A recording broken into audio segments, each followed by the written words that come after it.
Radio Network 105.3 FM from the beautiful city of New Orleans. We are fully sponsored by the amazing people over at Folgers Coffee. We love you muchly. Really muchly. So thank you, thank you.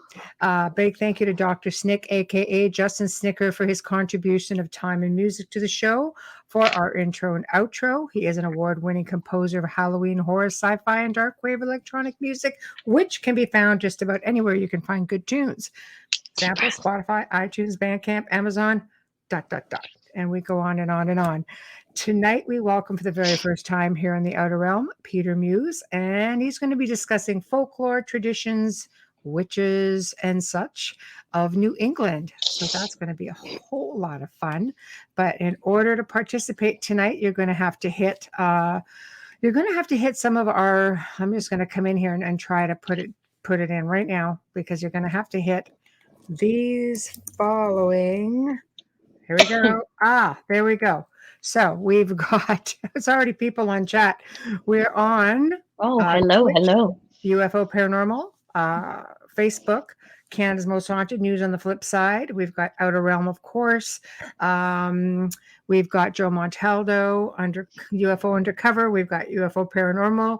We've got International Public Radio on YouTube. And of course, we've got UFO Paranormal on YouTube. So I see we're already filling up. Wayne, Steve, hello, Tamara, hello, Zach Man, geez, filling up pretty good.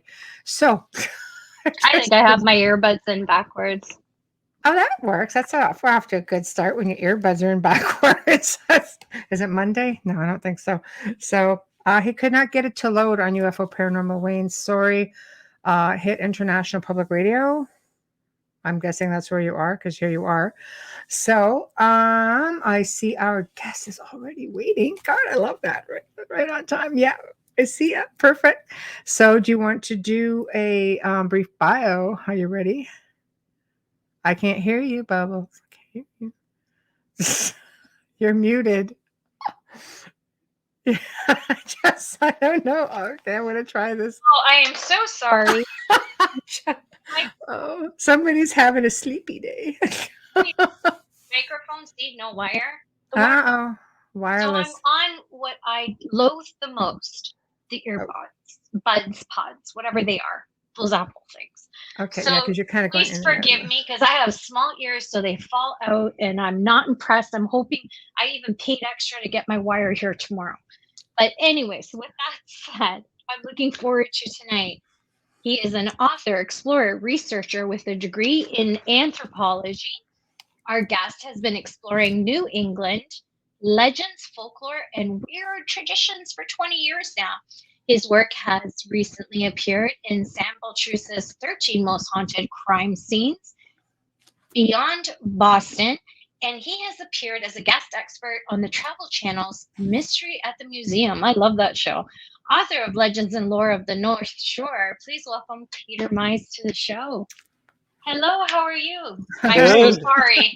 Good. Do I sound okay? You sound great. Okay, good. Thank you. Yeah, I'm excited to be here. I'm the mess. You're doing great. I agree, though.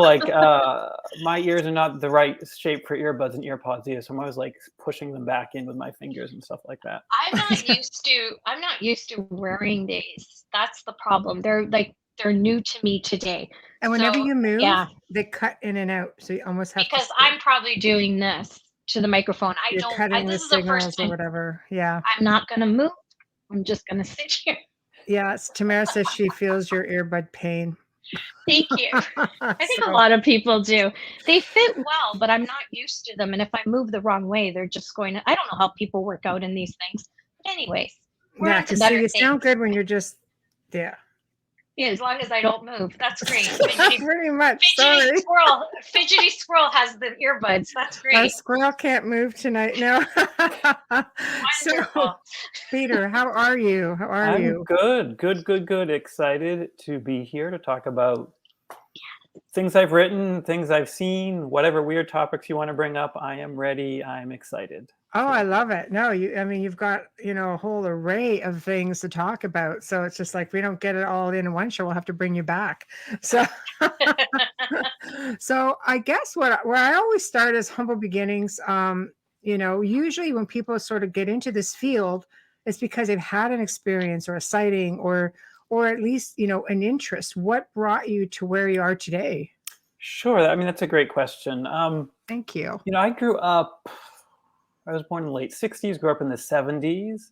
So as a kid in the 1970s, I was exposed to lots of weird phenomena through the media, right? So things like UFOs, Bigfoot, the Bermuda Triangle, those topics started to become really popular in the 70s. And so I was the right age to be like, ooh, all this stuff is out there, right? I remember going to see like In Search of Noah's Ark, the movie, with my parents. Okay, it's back because I saw that too. Yes, right. We're dating ourselves. I never even heard of it. Really? It was not a good movie. I will say it was not a good movie. That's probably why I haven't heard of it. Okay. Not like, because I'm younger. Bigfoot showed up on the TV show, The $6 Million Man. There was even like a Bigfoot Saturday morning I know. TV show, right? Everybody's cashing in on him. Right. And Bigfoot showed up on the $6 Million Man. Peter, are you serious? He was a bionic alien robot, it turned out. Bigfoot was a bionic alien robot. Twist. Yeah, Great surprise. twist. Right? That would be why my brothers watch that show. Yeah. They're Bigfoot fanatics. Okay. Yeah. And so I too had an older brother. And so I was interested in this stuff, but he is 3 years older than me. So he was more interested in this even than I was at the time. And so I kind of was like following some of the things he was interested in. So like, because he was really big on Bigfoot and UFOs. So those sort of his big interests, I think. So cool. Like I grew up in that time and was sort of absorbing that sort of stuff. At the same time, I was also kind of a nerdy kid who liked, mythology and folklore and things like that. So my parents, bought me books about Greek mythology, Roman mythology, Norse mythology, all those sorts of things, King Arthur, all of that. So I had kind of the two streams. I had like the paranormal stuff, and I had sort of, classical mythology and world folklore. Right. And really when I went to college, I got a couple of degrees in anthropology and studied more folklore and even like looked at some of the paranormal stuff that way. And finally, when I got out of college, I was probably in my late 20s, early 30s or something, I realized that I did not know a lot about kind of the folklore of Massachusetts and New England, where I've lived my whole life.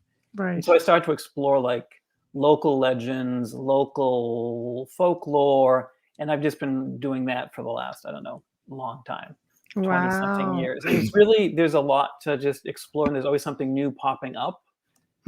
So I think it's been really interesting for me to like kind of delve into the place where I've lived my whole life. It's really helped me feel grounded too in this area.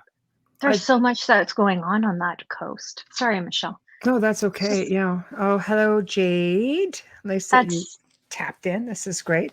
Zachman says Bigfoot has quite a film. Why don't we just put it up? Let's see it. There you go. Can you even see that, Amelia? Yes, exactly. Yeah. Yeah, Bigfoot has quite a filmography, just like being the world's greatest socials, doesn't it? The elusive Bigfoot. Yes. Well, everybody knows, I think, Massachusetts, and for this sort of thing, for Salem, of course, right? That's the big one. But you've got a lot more information. There's a lot more. Definitely. I mean, I just published a book on September 1st, Witches and Warlocks of Massachusetts, which is just about witches and warlocks of Massachusetts. Can I hold up a copy? Yes, there please. It is. Available wherever you buy books online. Turn it this way.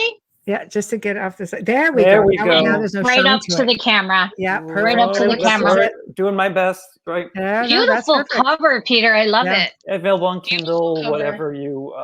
Well, why don't we start with that if you want? Yeah, sure. So as you say, like everyone knows about the Salem witch trials for obvious reasons, right? It's like 150 people are accused of being witches, 19 people are executed, one man is killed while being tortured, right? It was like a huge political, social disaster, right? 1692 that happened. But there were a good 50 years of witchcraft beliefs and trials before that. There actually were 50 trials involving witchcraft in Massachusetts before the Salem trials even happened. So there were 50 of them, starting. Puritans landed here, let's say 1620 in Plymouth. Then they settled other places, Salem 1626, Boston 1630, things like that. So in 1641, they passed a law saying, which I'm going to try to paraphrase it, something like, if any man or woman be a witch, that is, hath a familiar spirit, they shall be put to death. Wow. So that's 1641. They passed this law like witchcraft is a capital crime. If you're found guilty of being a witch, you will be executed. Wow. So then the Around. first person executed as a witch was in Massachusetts, was executed in 1648. She was a woman named Margaret Jones who lived in Charlestown, Massachusetts, which is kind of a neighborhood now of Boston. She had moved here with her husband, and she worked as a healer, like an herbal healer. And so she was particularly effective. Like, people testified at her trial, like, oh yeah, her cures were great. Like, she could cure us really quickly, really easily.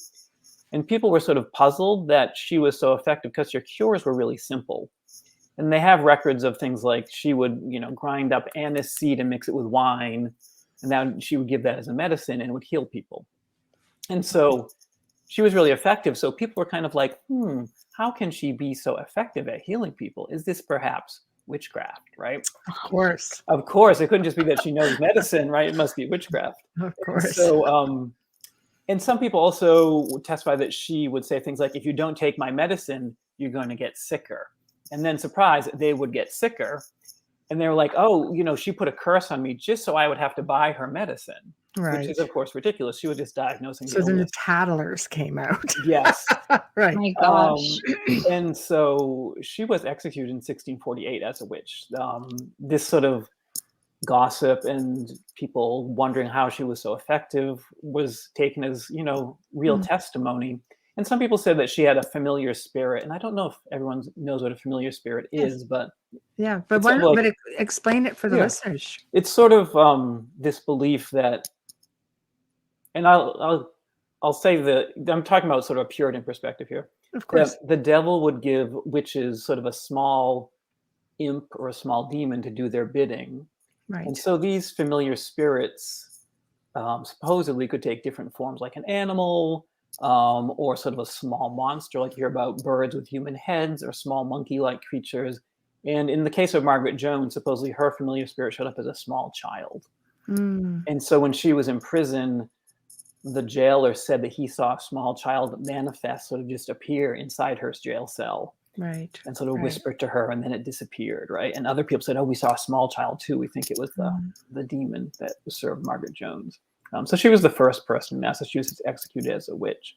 Wow. I do want to clarify, I guess, just as I talk about witches, like I'm using like an older definition of witch, because plenty of people now are witches who like practice, magic. They read tarot cards. They celebrate the seasons. They, might cast a magic circle. Like that's valid. That is that's a valid definition of witch. But when I'm talking about witches, I'm talking sort of an older definition that you would have seen in the 1600s through like the 1800s, sort of like someone who uses magic to hurt people. So I'm not talking about your friendly neighborhood tarot card reader or the nice Wiccans who live down the road from you, right? Those are because I'm sure there's a lot of them listening. Right, exactly. Yes, right. Yes. Or holistic healer. Yeah. Right, exactly. Yeah. Right. Wow. Yeah, that's interesting. I mean, people get condemned all the way, even here on this side of the world. Like, when I say this side of the world, we're up north in Canada. So, but I remember a lot of tales because my great grandmother was allegedly a healer in her village, and cures for cancer, everything. And the family even had sent it into local papers of the time after her passing, and they just disappeared. So, yeah. So, I think it was a really big thing. You just come over to the New World because they came from, Spain, France, and Portugal, and they had all of these, cures and family remedies. I mean, I use old family remedies even now. Don't beat down my door. But we're not shunned by the Catholic Church when we do it. Yeah. No, not so much anymore. They just get you on other things. So, It's interesting. There were, quite a few women kind of in that Puritan era in Massachusetts. We're talking like the, 1600s. They were hardcore. They were hardcore. The Puritans were hardcore people, right? Yeah. And so there were some other women who worked as healers who were accused of being witches as well. And some people say it's because maybe there was this almost rivalry with male doctors, right? So maybe the male doctor's Oh. like, oh, I have to get this competition out of the way, right? How do I get this competition out of the way? Mhm. So maybe you Wow. start the whisper campaign that, well, maybe she's a witch, maybe her cures aren't that, Right. uh, That's a great point. I never thought of that perspective. You always think of the perspective of the taking of the land, but never did I think that's excellent. Tell us more. There was even a man accused during the Salem witch trials named Roger Toothaker, Mhm. um, who also he worked as an unofficial healer, and so he also said he could diagnose and help people battle evil magic. Right. So there's a man named Roger Toothaker who lived in North Andover, Massachusetts, and he found himself accused of being a witch also by a physician. A Wow. doctor who sort of saw him as like a rival for customers said, "Oh, Roger Toothaker is clearly a witch." Right. And Roger Figured. Toothaker was not arrested; he died before he could be, formally Right. executed or anything like that. But yeah, so it's an Yeah. interesting thing. And a lot of the people, I mean, there were 5 women executed as witches before the Salem trials even happened in Massachusetts, Hmm. and so often, we have decent records of 4 of them. One of them is a little murky about exactly what happened at her trial, but for 4 of them, they were women who were going outside sort of the social norms a little bit, or sometimes a lot. So Which you've would have got been dangerous in those times. very dangerous. There was a woman named Alice Lake who lived in Dorchester, Massachusetts, and we have some records of her trial, but not a lot of them. But what the records focus on is that, she tried to give herself an abortion, and Oh, that she had sex before marriage, right? of And course. she had a child out of wedlock. Scarlet Letter. Right. And so that's what the records don't talk much about, like she cast a spell or she was in league with Satan. They're more about like, oh, she tried to give herself an abortion and she had a child out of wedlock. Right. And so like that was sort That's of all it enough took. to like, tip the scales against her, right? If she would do those things, then clearly she would be in league with the devil, you know. There was a Right. wealthy woman in Boston named Anne Hibbins, and I don't know if in Canada do they make you read the Scarlet Letter in school? I don't know, but in Mm. the U.S. most people have to read. I've been to Salem. I've been to the Hawthorne House. I've been Okay, to all of it. Yeah. okay, so But yeah, like you do read the Scarlet Letter. They actually made a movie too. That's yes, right. right. Yep. So Anne Hibbins is a character in the Scarlet Letter. She's sort of an older woman who tries to like lure Hester Prynne into the ways of witchcraft. Right. But she was based on a real person, and she came to Massachusetts from England with her husband. They were quite wealthy. They were well connected politically with the Massachusetts Puritans. Her husband served in like the legislature, but Anne Hibbins herself had a reputation for being very argumentative. Mm. And so again, for her trial, we don't see there's not any records about how she cursed people or how she was in league with Satan, but all the records are about how she was argumentative and how she like hired a carpenter to work on her house and thought he overcharged her and she argued with him. And then she wouldn't listen to her husband when her husband said, stop arguing and things like this. And so she was actually excommunicated from her church for being so argumentative. Wow. Right? And She going refused to against the apologize. She would husband. not Yeah. step down. When her husband died, she was quickly accused of being a witch and executed, basically because she was argumentative and unpopular. And people, Right. even at the And time, wrote and said, she's just being executed because she's wealthy and she's unpopular. And this is sort of to appease the kind of people of yeah, Boston. because she would be no longer under the protection of her husband. Right. There was no So one to fair game. Yeah. intervene. Yeah. All these And people she had who a lot of hated her all property those years. also, which was sort of, distributed among other people and things like that. So, Right. so Right. you see a lot of that. People who were kind of outside, women in particular, outside the social norms, getting accused of being witches. Mm-hmm. That was Yeah. common. And there was one who was pregnant. So the husband was put in her place, right? To be hung. Oh, yeah, John Or Proctor. two. Was there one or two?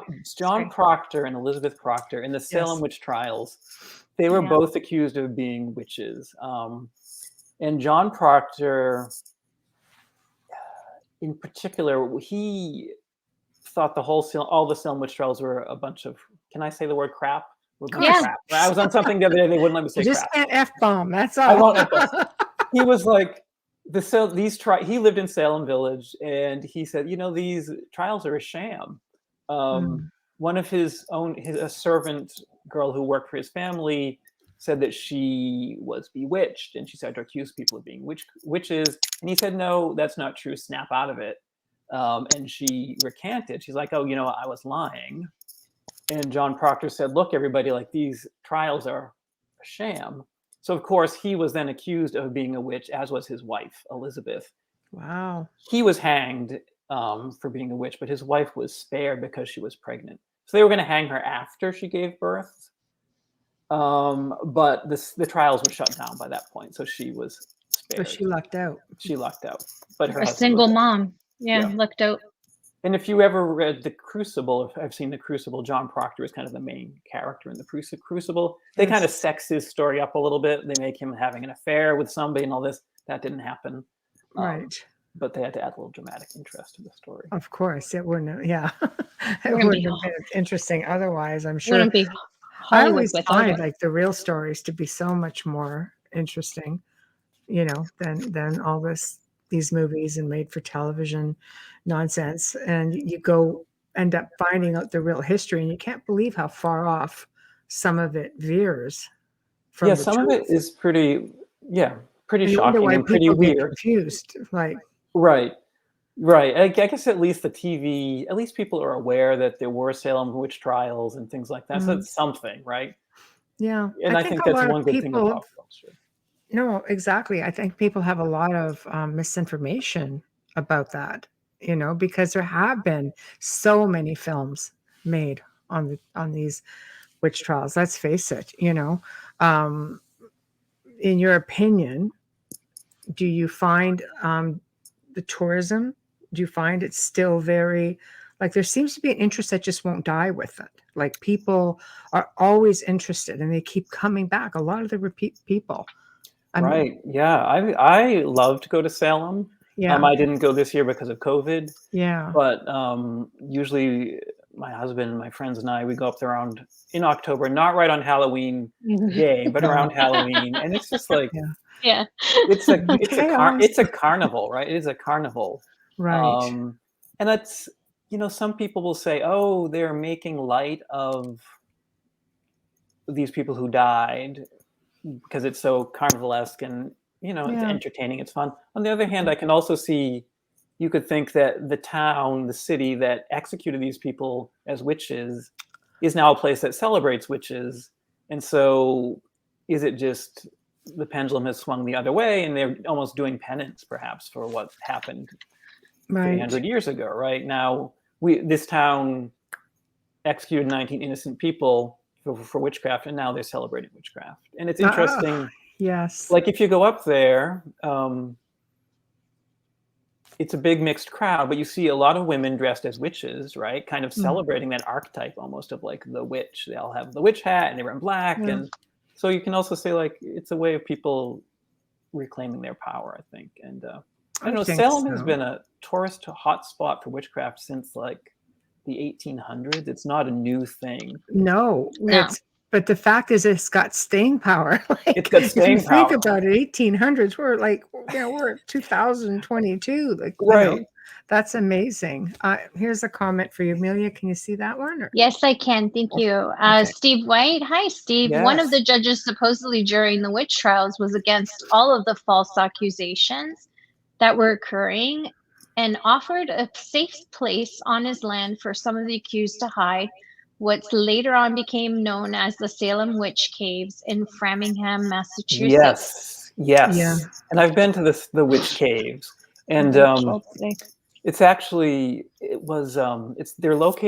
If you go, there's a road in Framingham called Salem End Road, and so basically, after the Salem witch trials ended, a lot of people in Salem didn't want to stay there. Right, their family members had been executed. Their neighbors had falsely accused them. And so a lot of people wanted to get out of town. So it was a member of the legislature. I don't know if it was a judge, it was like a lieutenant governor or somebody like that, who said, I have land out here in Framingham. So he opened it up to people from Salem. And so they followed this trail from Salem to Framingham, and that's called Salem End Road. Right. And supposedly when they got there, they didn't have anywhere to live. So there are these small caves there. And so supposedly the people who were refugees from Salem basically lived in these caves. And those are called the witch caves. I went to see, and they're very small and they're filled up with a lot of debris. So I didn't really go inside. Like I took pictures from the outside, but I was like, I'm not going to risk my life in those caves. But. No. I never got to see them. It's in the middle of a big park out in Framingham and Ashland, which is sort of west of Boston, west of Salem. Yeah. Right. So if people head out that way, what do you recommend? That's not such a, like, I hate to use the word tourist trap, because I do love to see communities or places, attract tourism, because, you need it. But you do fall into some, like I was in Romania. I freaking love Romania, but a lot of the little towns I went to, it really is just a lot of, cheesy stuff that took away from, the history of everything. Is there any place that you recommend that people should see? Well, What is the must see? I think if you go to Salem, and Salem is fun, like there's all the occult shops, the Wiccan shops, there's bars, all that stuff. But also there are some things actually with like deep history, like real history. There is the House of Seven Gables, right, which was Nathaniel Hawthorne's cousin's house, and he wrote the famous novel about it. And that really kicked off witchcraft tourism in Salem. So he published that in like 1850 something. And it was a huge bestseller in the US. And so people started to come to see the house and the other things. So that's an amazing house. Right. There's what's called the Witch House, also in Salem, which is incredibly old. It's from, I've heard maybe as early as 1635, right? That is, and everyone says it's haunted, right? It's very haunted. You can feel it from the outside. That was owned by one of the judges in the Salem witch trials. Jonathan Corwin owned that house. And so you can tour the house, and like, it's amazing. You're in a building from 1635 with direct connections to the Salem witch trials. Yeah. So also there's like the Charter Street burying ground in Salem is just an incredibly old cemetery. So there are if you can do the fun kind of Halloween-y or the fun occult Wiccan stuff, but also there is like this historical layer that you can see, right? You can, if you wanted, you can go to Proctor's Ledge, which the place where they actually hang the witches, if you wanted to go someplace a little more somber, right? Yeah. Which is sort of outside the center of town, so like behind an Osco drug or something like that. The first thing I did was go straight to the memorial. That was the first thing I did. The first time I used to go to Boston it was like a girls' trip with one of my friends. And I love the city. I love the state. I really think I was born in the wrong country. Because I always feel when I'm in Boston, I feel like I was there many moons ago. But the memorial, if you could tell our audience a little bit about that, is extraordinary. The threshold is the most beautiful. Right, it's right outside the Charter Street burying ground. It is sort of like just very simple, very understated. The names of the people who were executed. People leave flowers. People leave candles. So there is like the serious side, the historical side. So along with the more touristy side. So maybe trade back and forth if you go up there and do a little bit of both, I guess. And of course, it is a hotspot, Salem, for paranormal activity and research and conventions and such. A lot of colleagues head up there. So what are your thoughts on mixing? Because it's such a tragic place when you think about the loss of life. Yes. And when people are coming in and looking to make communication, I think, you feel so bad for these souls. You'd like to think that they're just moved on and that they're not being poked and prodded in the afterlife. And I'm a researcher, so I say it very honestly. Right? Yeah. Not trying to poke fun at anybody or no, it's an interesting question, right? And I will say that I'm kind of a conditional skeptic, right? Like Right. here in my condo or in the middle of the day, like I'm a skeptic. Like I don't believe in ghosts or Bigfoot or things like that. But then if it's late at night and I'm in the woods, I'm like, oh yeah, I believe, right? Right. Or something like that. If I'll you put believe me in a anything haunted, right now. so I always do my explorations during the daytime, right? Right. You know, there are different ways to think about that sort of stuff. I mean, is it an actual soul there? Is it some sort of just Residual energy some people talk about? And I often think, as someone like from my skeptical mindset, like a ghost story or a ghost encounter is a way of people also remembering the past. Right? People are having like this direct encounter with something that happened in that spot in the past. So if you go to Salem and you encounter a ghost, whatever that ghost is, like that's a way of you actually having a direct encounter with the past, I think. I agree. I'm going to put up a couple of comments. One is a question, one is a comment. Amelia. Just for those our audio people who aren't on. Yeah, that's a good question about Danvers, Massachusetts. Go ahead, Amelia. Oh, okay. Well, for the listeners, not viewers. Steve White is asking, just curious about Danvers, Massachusetts. Did any of the executions from the accused ever take place in Danvers, which was back then, I think, was known as Salem Village? Just curious. Great question. That's a good question. So if you go to Salem today, it's a pretty discreet city, right? It's like a city by the ocean. But in the 1600s, Salem was much larger. It was just a much bigger place, and it encompassed much more land mass. And so the Salem witch craze basically started in part of Salem called Salem Village, which was maybe, I think like, I don't know, maybe 8 miles from Salem town on the coast. So it was like a farming part of Salem, more inland. And it was like a community of maybe 90 families, 90 households, with a lot of political infighting and like a certain dominant family called the Putnams who wanted to control everybody, and other people didn't want to be controlled by them, like this back and forth. Politics, right? Yeah. And so that's where the witch craze basically started, at the home of Samuel Parris, who was the minister in Salem Village. It was under the jurisdiction of Salem in general. You know, people were executed in Salem town itself, down by the coast. Right. And now, like, there are various towns like Peabody, Danvers, some other places that were part of Salem, but they broke away at different times just to have, you know, their own independence. So basically, Danvers used to be part of Salem. That was Salem Village. That's where things started. But a lot of it also happened in Salem town itself, which is now modern Salem. Okay, perfect. Thank you. Amelia, I'll put up another one for you. Okay, I just heard Peter say Peabody, and I remember when I was small, this is silly, but when I was small, I didn't understand what they were, because for us, when you read that written, it's Peabody. Right. So they're making fun of me because I'm like, we're in Peabody, and they're like, no, we're in Peabody, and I'm like, we're in Peabody, and we need to. We were trying to get to Fall. We were trying to get to Fall Rivers, and everything. And they speak really fast. Freaking Canadians. But they speak very fast there. I've been all over Massachusetts. But anyways, I love the word Peabody. It stays with me because of that. Yeah, and I'm like, no, it's Peabody, isn't it? Am I saying it wrong? Too many cartoons. I was so embarrassed. Okay, hi Bradley. Bradley Monk says all over Europe is where I would go to study the study of understanding of witchcraft, dating back hundreds of years. I think for the history of witchcraft started in Salem was from Europe. Yeah, I believe that. Well, absolutely. I think that's true.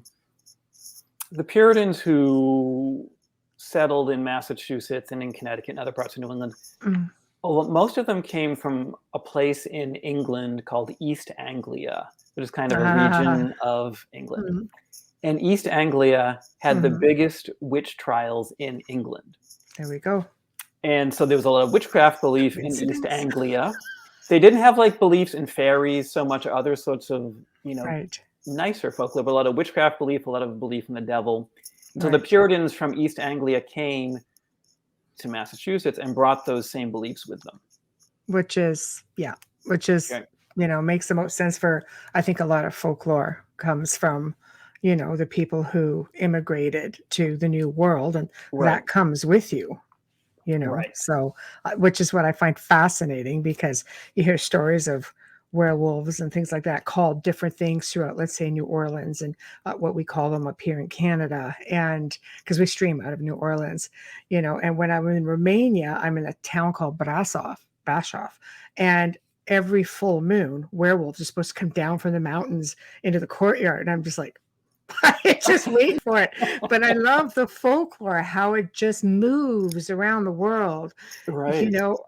Yeah, I mean, And then it everywhere. changes, right, and merges Yeah, with other things and becomes its own unique yeah. I think thing it's too, right? great though, Yeah.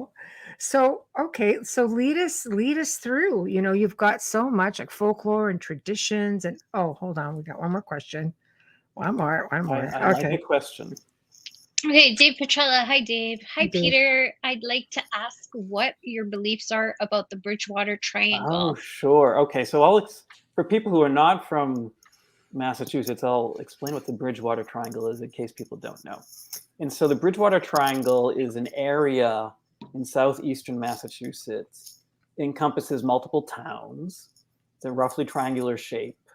And in the center of this area, the Bridgewater Triangle, is an enormous swamp called the Hockomock Swamp, which is a great name. And it's believed to mean something like place of spirits from the Algonquin language. And so in that area within the Bridgewater Triangle, all these different towns, this giant swamp, and there's been a lot of paranormal reports that come out of there. So UFOs, of course, Bigfoot, giant cats, Right. giant snakes, giant flying humanoid things, ghosts, Wow. Full gambit. puckwudgies, what they call puckwudgies, Yes. which are like a kind of Yes. Massachusetts kind of indigenous It almost sounds like something fairy you do to beings. one of your hockey teammates. Right.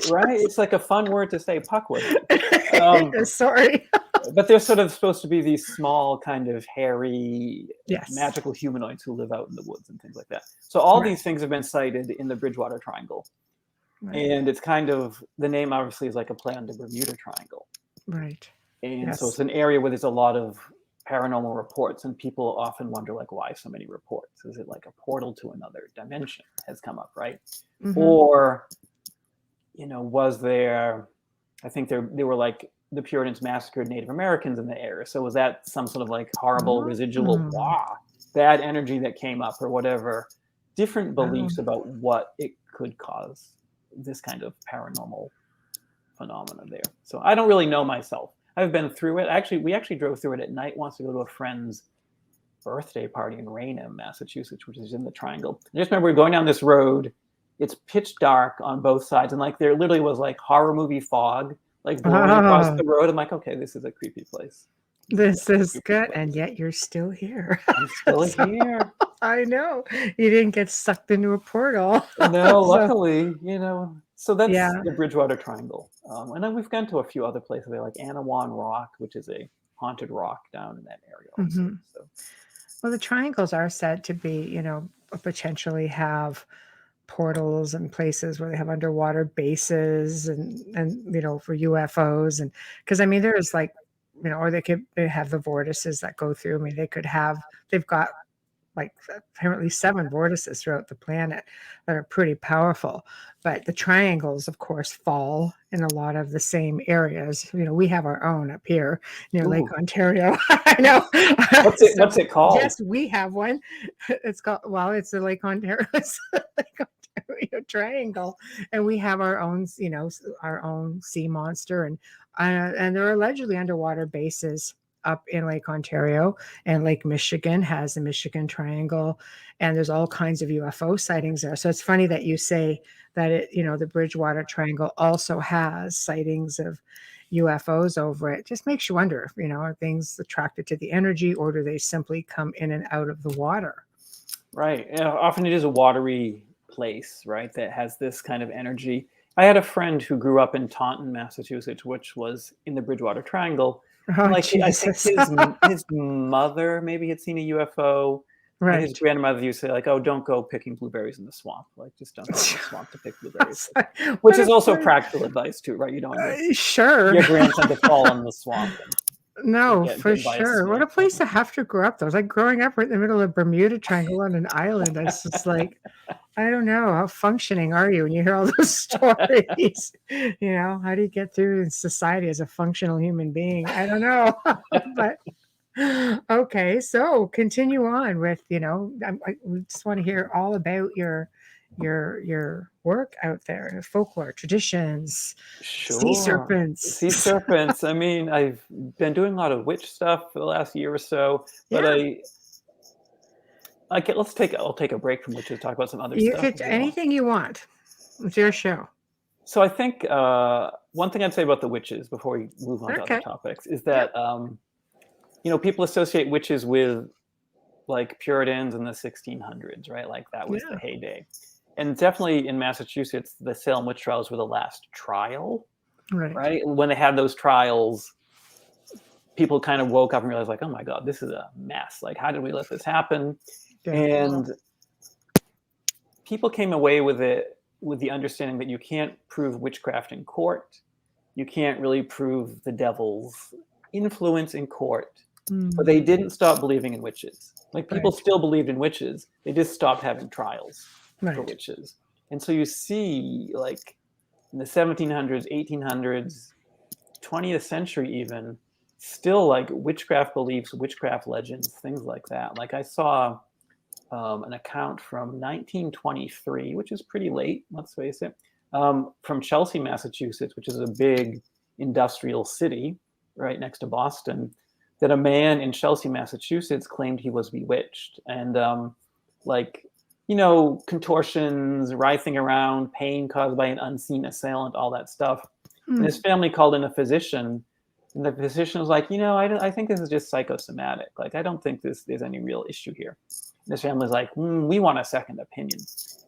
And so they found what they called a witch doctor. And, often I think when people say witch doctor, they think of like bad Hollywood movie from Right. the 40s or 50s with someone like with a shrunken head trying to cook you in a pot. And really, like in an older meaning of the word, a witch doctor is someone who treats witchcraft, right? Like you go to if you have a problem with your eye, you go to the eye doctor. Right. A problem with your foot, you go to the foot doctor. If you have a problem with a witch, you go to a witch doctor. Right. And so this man's family in Chelsea, Massachusetts, found somebody who was a witch doctor and said, oh, can you diagnose our son? The physician says that it's just psychosomatic or whatever, but we think it might be something more. And of course, the witch doctor's like, oh, yeah, this is witchcraft. Like, what else would he diagnose? That's what he does. Right. And so he went to, he said, I can cure your son, and you just have to, he has to drink this potion that I will create. And so he created a potion out of 9 ingredients. The article I read did not list the first 8, but the last ingredient was grass from a graveyard. And so he kind of cooked up this potion and gave it to the man in Chelsea, which cured his witchcraft. And apparently, like a big crowd would gather outside this guy's house in Chelsea to kind of like see if they could see what was happening with this bewitched man. But that was 1923, which is pretty late, right? That's after World War I, right? So it's not the Puritan era anymore. And even still, there are legends about places haunted by witches. Like if you go to Salem, obviously, like the witch house is supposed to be haunted. Howard Street Cemetery, is supposed to be haunted by the ghost of Giles Corey.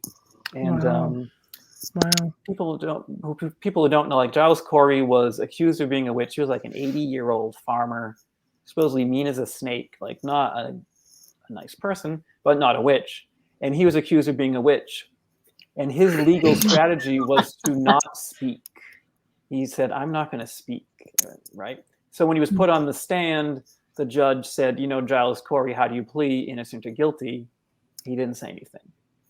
And they asked him other questions, and he refused to speak. He would not say anything.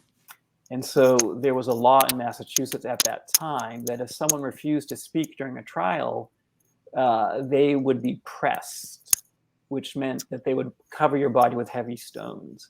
And so the sheriff took Giles Corey, who's like 80 years old, to this field, and they staked him down to the ground, put a board on his chest and started to pile on heavy rocks.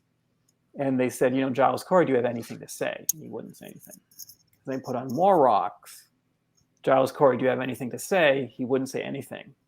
Put on more rocks, and they could basically hear his rib cage cracking at this point. Oh. Giles Corey, do you have anything to say? And Giles Corey's only words were, more weight. Wow. That was it, more weight. So they put more weight on him and just killed him. He knew that he wasn't going to win. Yeah, he knew Might he as well wouldn't. go out with them doubting. Yeah, exactly. And he was concerned that they would take his property and things like that if he was found guilty. So he just let himself be killed during torture, basically. And so the field where he died is now a cemetery, the Howard Street Cemetery, which is just like in a neighborhood there in Salem, not far from the main drag. But supposedly his ghost haunts it. And supposedly his ghost has also appeared in Salem when there's going to be a disaster in town.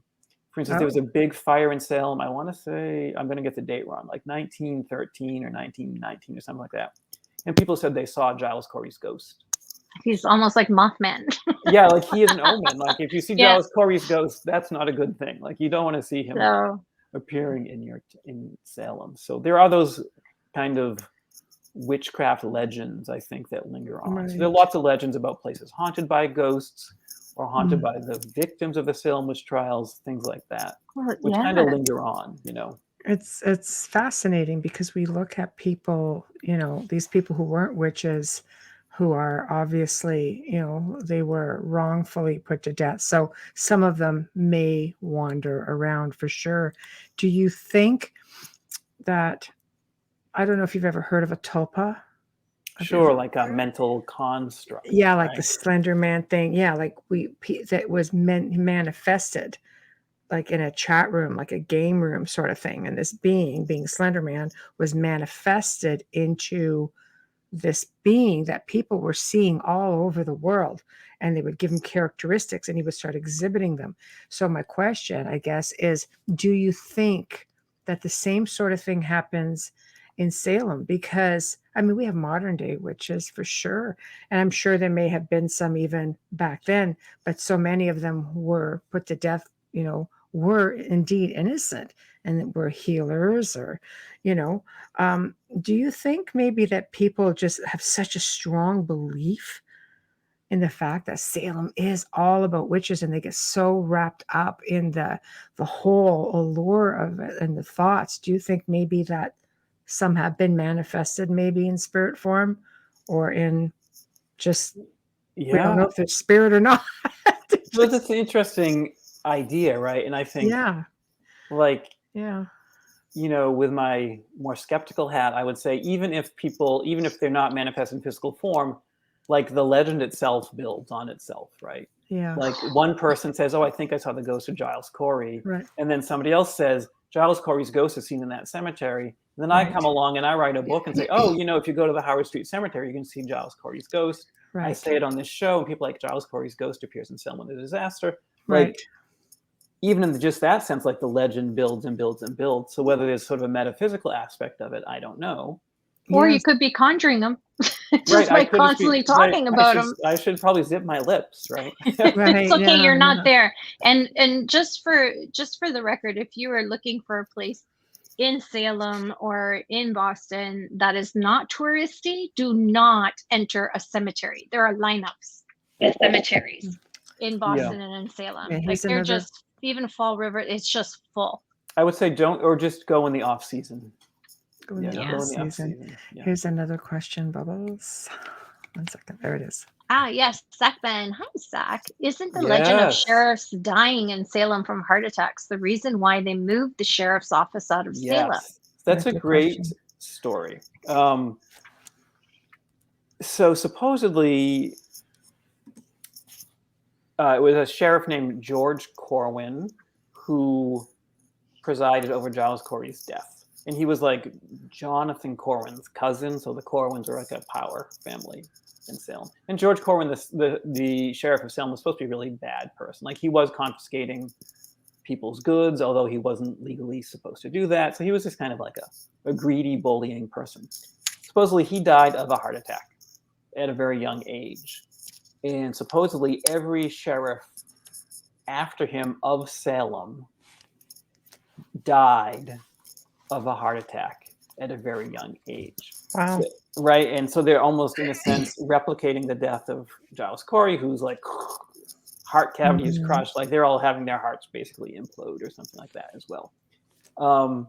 So the first of the sheriffs of Salem, and then they become like the sheriffs of Essex, the whole county, Essex County, and the kind of curse supposedly goes on until finally they move the sheriff's office out of Salem to, I think, Medfield or someplace like that, and that ends the curse. And that story comes from a man named Robert Ellis Cahill, who had been a sheriff of Essex County and had a heart attack. And then he retired after that from being sheriff, and actually wrote folklore books. And so he tells that story himself, like that he was a victim of the curse, but now the curse has been broken because they've moved the sheriff's office out of Salem. So that is the legend. I don't know if it's true, but this man, Robert Ellis Cahill, said he experienced it himself. Yeah. Yeah, no kidding. Wow. Newcomers. Hello, Sarah. Hello, Liz. Oh, gosh. Okay. This is good. I always like to acknowledge. Okay. So that's interesting. So basically, Salem is still this hotspot with a strong belief system. Is it all about witches, warlocks? Tell us. I mean, that's the big draw in Salem, right? It is, yeah. Which is witchcraft and things like Yeah. that. And I think I'm not a huge ghost hunter. Like I have friends who are ghost hunters who write books about ghosts. Yeah. And they will do the ghost tours. And I think there are other ghosts supposedly lurking around Salem, not just witches. Right. The Hawthorne House, especially. Yeah, exactly, right? There are murder victims or just people overall. The Spectre Moose. Okay, here's a question. Oh, yeah. Hi, Wes. Wes Coleman asks, hi, everyone. Hi, Peter. Have you ever heard of the Spectre Moose of Maine? And what's your view on it if you have? I've heard so much about it.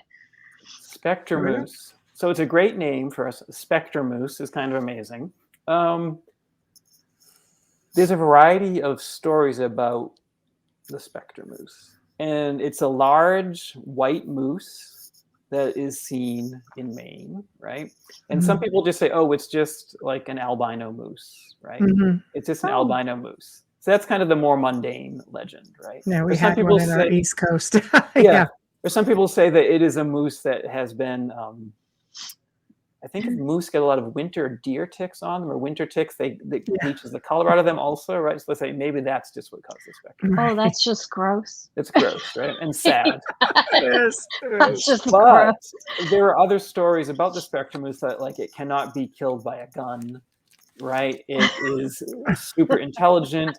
I've even read a legend where the spectre moose, like hunters are shooting at the spectre moose and they can't kill it. And one of the hunters like drops his gun in fear. The spectre moose somehow comes over, picks up the gun and shoots it at the hunter. Right?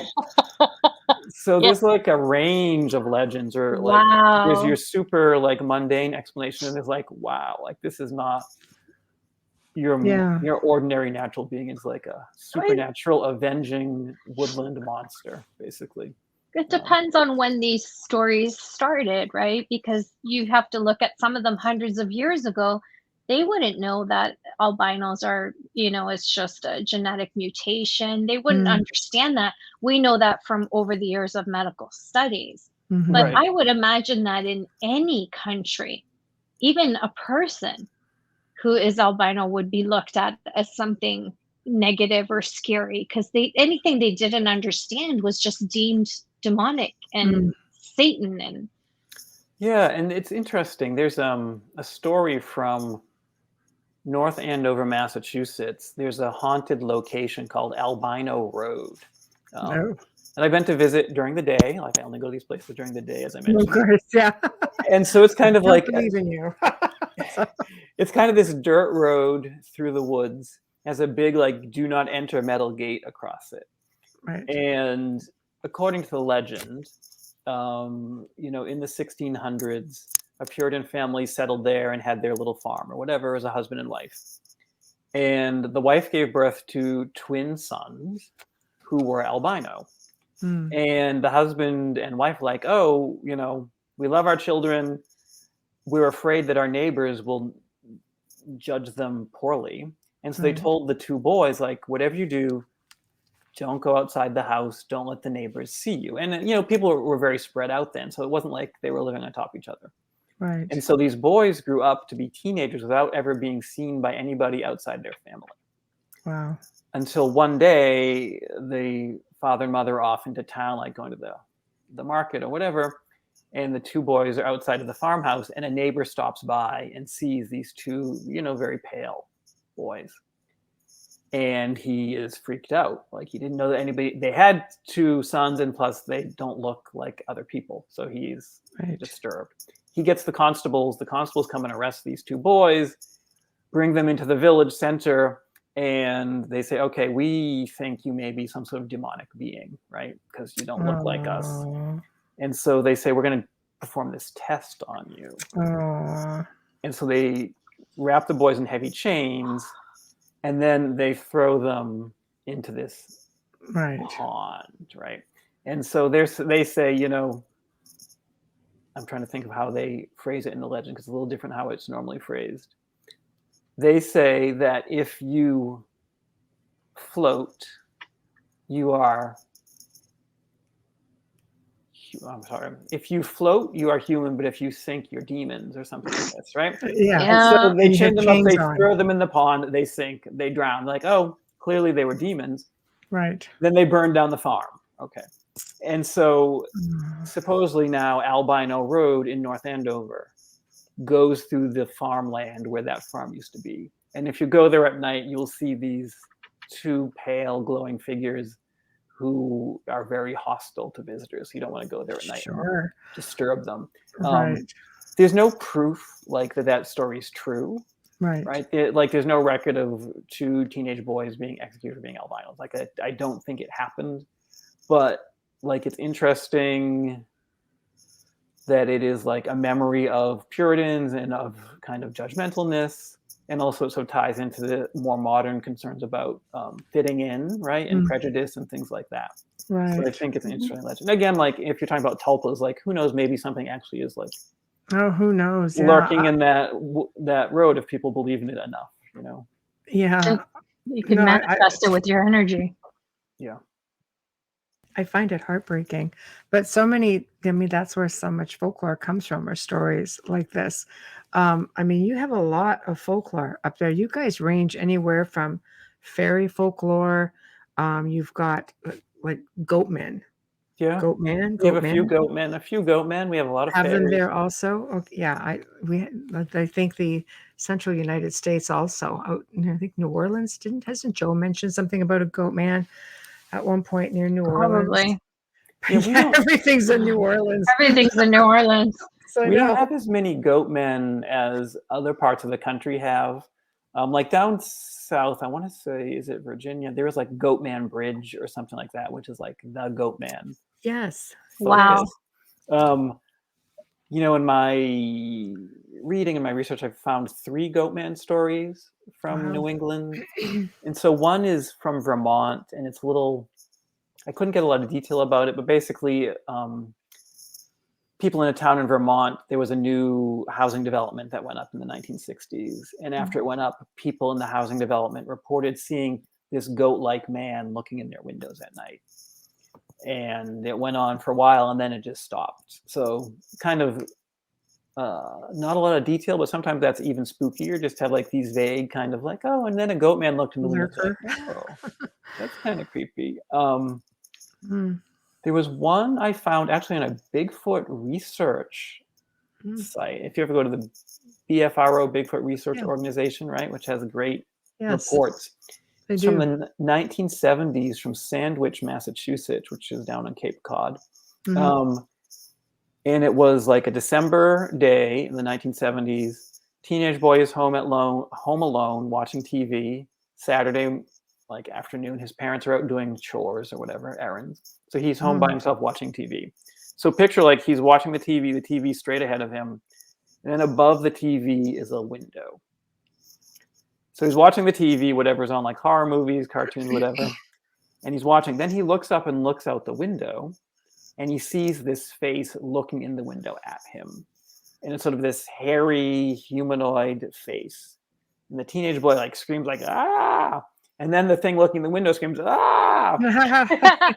And runs off, right? Yeah. And so That's freaked out too. yeah, and so I'm dying. so the boy, this teenage boy, calls his friends. He's like, "Did you pull a prank on me? Are you, you know?" And they're like, "No, obviously we didn't pull a prank because we're here answering our phones. Like we're not at your house, right? We didn't pull a prank on you." And so the boy is scared to leave his house until his friends come over, like ride their bikes over or whatever. So they all, get together for bravery, and they go out in the backyard to see like what they can see. And in the snow, they see footprints leading away from the living room window out into the trees, but they're cloven hoof prints. So you think they'll be like Bigfoot footprints, but they're these cloven hoof prints. So it's kind of. I've heard so many stories about those. Sometimes it's goatmen. Sometimes it's people will say, "Oh no, it's a devil," or the devil's not going to scream and run. And, Yeah. Devil's not going to scream and run in the window. He But he's startled certainly not going to scream. No, A probably goat would not. scream. Have you ever heard a goat scream? They're terrifying. No. Wes, I have to stop kidding around about the goat man. Wes is a correctional officer. Be careful about what you joke about, Wes. He's probably not afraid of goatmen. The only other goatman story I came upon is from, I've only found it in one book called, what? I can't remember the name of the book at the moment, but it's supposedly from Cherryfield, Maine, which is a small town up in Maine. And in the 1950s, this man is driving his pickup truck through the woods outside Cherryfield, Maine. So Maine is very, very woodsy, right? He's driving his pickup truck down this road through the woods, a dirt road, listening to the radio. Driving, and suddenly the radio dies and the engine dies. And he's like, "Oh, this is weird. Like, why didn't my truck just suddenly shut off completely?" He gets out of the truck and he lifts up the hood to look at the engine, and the engine looks totally fine. He can't figure out what's wrong. And he kind of stands up, and as he is standing there, he sees somebody walk across the road. And it's like a man. He's wearing a red flannel shirt. Since it's Maine, it's cold. Like wearing a red flannel shirt. Then from the waist down, he has goat legs, hairy goat legs and hooves, and he has small horns. Wow. And so this goat man kind of walks into the road and looks at the man standing by his truck and kind of just smiles at the man, like, creepy goat man smile. Yeah. And then walks across the road into the woods on the other side and disappears. And then as soon as the goat man disappears, the man's truck engine starts up and the radio starts up and everything's back to normal. And the guy just like jumps in his truck and like did that just happen? The heck out of there, right? Like, Peter's probably the best person to bring to a bonfire. Yeah. You must be so much fun. You're funny. so much fun on air. Thank you. It's funny because characteristics that a lot of people have reported of UFOs, for example, right? The car just stops dead, stalls, won't start, radio stops, everything. Yeah. And then after the occurrence, right, everything's back to normal. Yeah. Yeah, makes you kind of wonder: is it an interdimensional being? Is it? Yeah, it's a good story, right? It's creepy. It's a great story. I like the similarity because there's a lot of beliefs in the paranormal and ufology and cryptozoology that some of these beings could just be interdimensional, to just come right through. Yeah, just passing through, right? Yeah.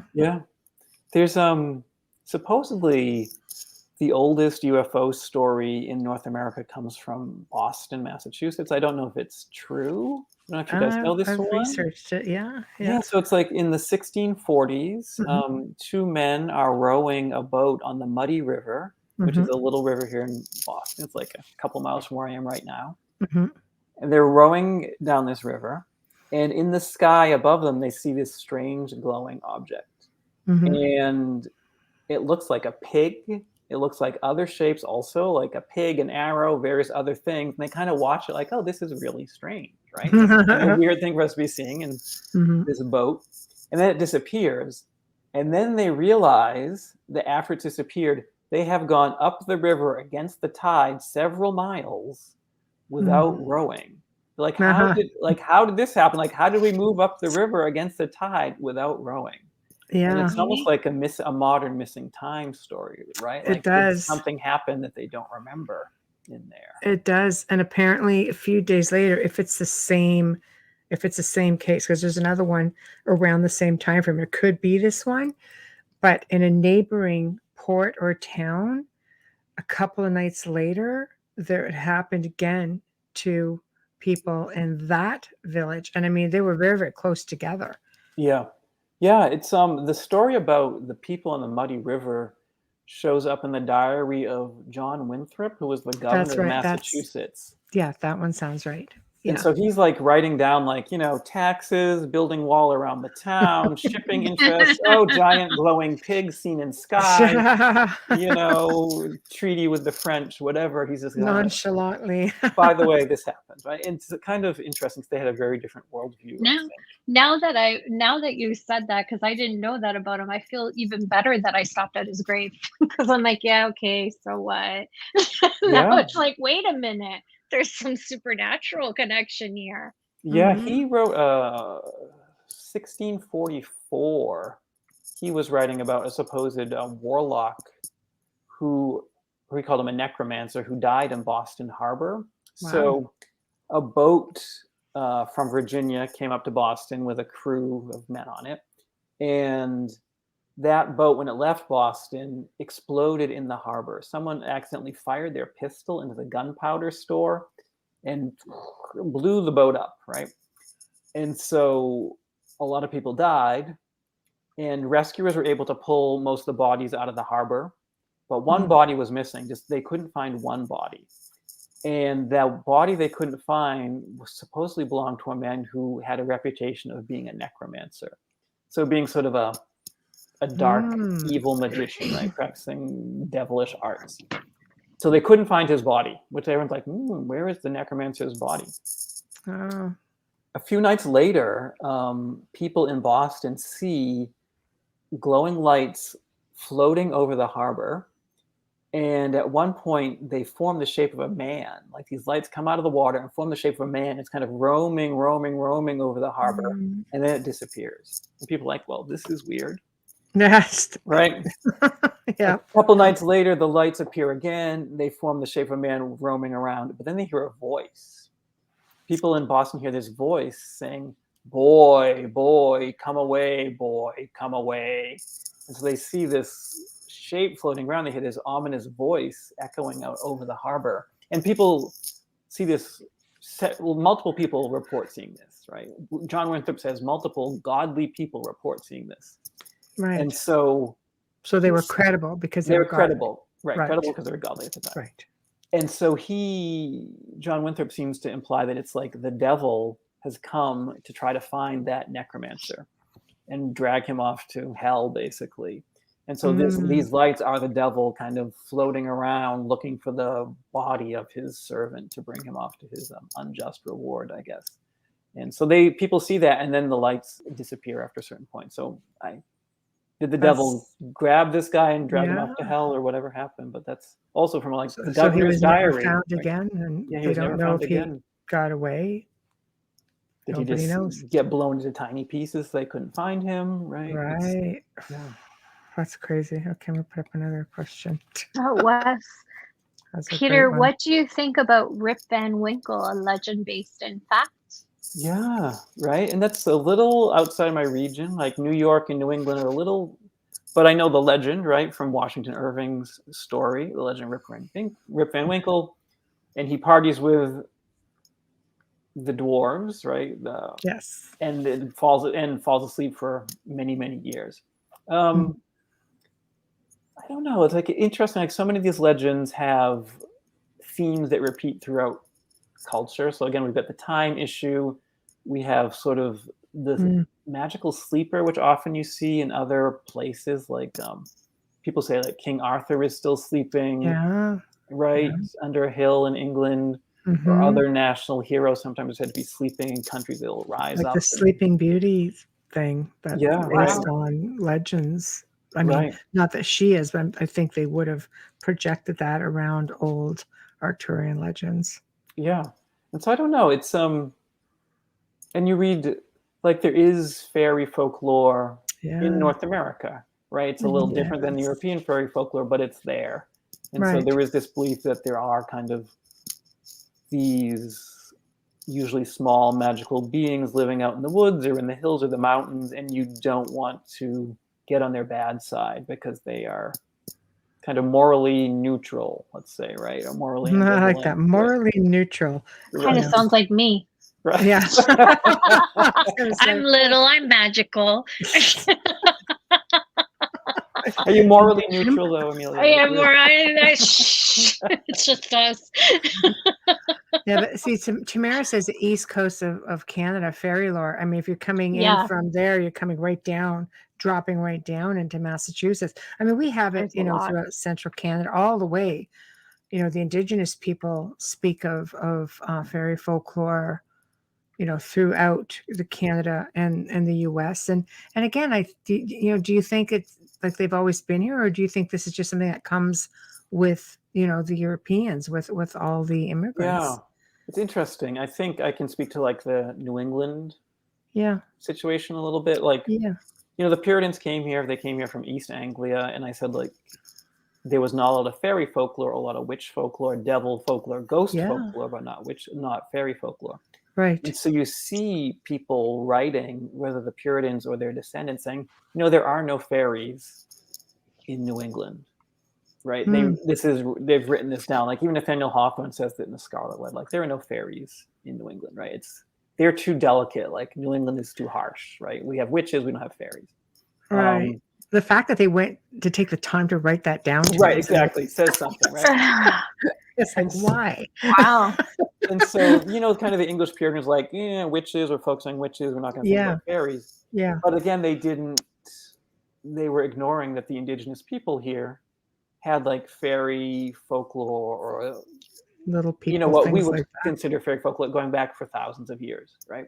So Right. kind of this rich history of legends and stories about various magical creatures that live in the woods, and sort of the rules about how you would deal with them, like maybe you don't say their name outside in the summer when they're the most active, or these are the things you would leave as offerings under a tree if you want them to be on your good side, like all this lore and history that the Puritans and their descendants just weren't paying attention to, right? They were interested in conquest. They weren't interested in really in learning from indigenous people here. Yes. And it was really in the 19th century, like Henry Longfellow, who was a poet, he wrote like Song of Hiawatha, was a big hit back in the 19th century when people read poetry. And in that, he talks about pukwudgies. Yes. And Song of Hiawatha is really based on like Ojibwa legends, right? Which is sort of upper Midwest, sort of more central part of the country. But Henry Longfellow lived in Cambridge, Massachusetts, so he writes about pukwudgies. Right. Big hit. And so the word pukwudgie enters people's minds. And then some historians in Massachusetts, when they're writing their town histories, take parts of Song of Hiawatha and incorporate it into their town histories as if it was truth. So they say, oh yeah, there used to be legends about pukwudgies here in like Norton, Massachusetts, or in Easton, Massachusetts, which isn't really true, but they're using this term that's come into Massachusetts through poetry, and they're putting it into town histories. And finally, people just kind of start to use that term pukwudgie to talk about like indigenous, magical beings, indigenous fairy beings. So a woman named Elizabeth Renard, who was a folklorist in the 1920s, 1930s, she's writing a book of Cape Cod folklore. And she interviews some Wampanoag folks who live there to get some of their legends for her book. And they start to talk to her about pukwudgies. So they're using this Ojibwe word for their own indigenous kind of beliefs. And now that's kind of the term people use a lot in Massachusetts, pukwudgie. I'd even want to though just keep saying the word right, and pukwudgie. I I think just part think of it is it's that it's a wild. fun. I do think that it's it's a fun word to say, It is pukwudgie. and it's an Sounds like a easy flavor of word. fudge. Yeah, exactly. I'll have the Sorry. Yes. pukwudgie. We speak with respect.